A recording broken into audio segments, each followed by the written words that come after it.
So, business always has a choice, right? But here is one thing. I don't know much, but in my 30 years of experience, here is one thing that I'm absolutely convinced of. Being everything to everybody is not a good one.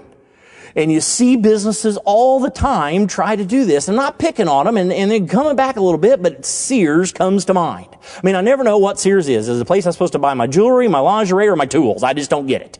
Right? What am I supposed to do there? And frankly, I think they've struggled with that. Remember the time that you could get everything there, right? Not only soft goods and tools and power equipment, all that, but you could also buy insurance and stocks and get your mortgage and all those kind of things. And it just got a little bit too muddled for most of the marketplace. And they looked like they really weren't great at anything. They just did a lot of everything. And so I really think that's one of the things that we can't do. So you say, well, okay, David, it makes sense. But how do we respond to that? What do we do? Well, I've got a model I want to share with you and ask you to think about and consider for your business.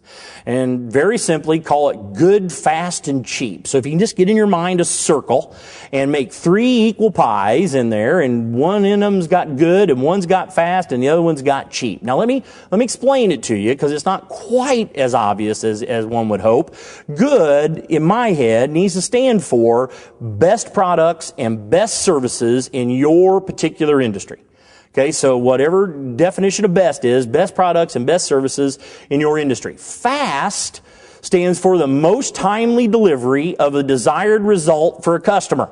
So how's it most timely getting them what it is that they're after? Now cheap, any questions, right? And we know what that one is, right? That means lowest price. And here's the thing.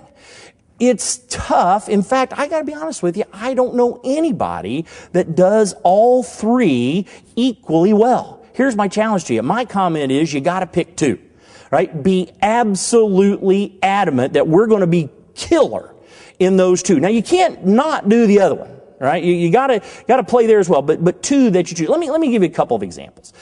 I don't know. I haven't asked them, I'll be honest with you, but I'm doubtful that the executives of McDonald's way back in the Ray Kroc era sat around and said, it's going to be our goal to be fast and cheap. That's what we're going to be after. However, if you think about it, that's exactly what they've created, and it's a model that works fabulously. Here's my point. If you say, I want the best hamburger in town, how many of you say, well, I'm going to McDonald's?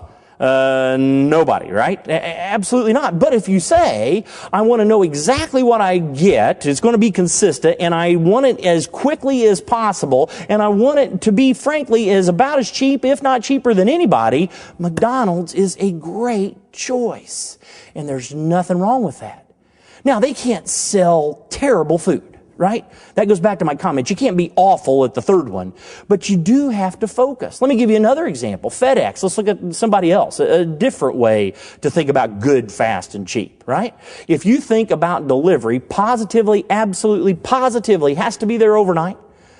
Who's the best at that? Who's better than they are? Nobody. They own that. In fact, they created an industry.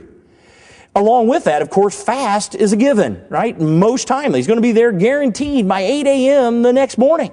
Incredible. But by definition, folks, think about it. If you got the best offer out there, the best product, the best service, you get it there the most timely and the quickest, it can't be cheapest. What's your 2? What are you going to pick? What are you going to choose to be best at? That's what we're going to be about here today.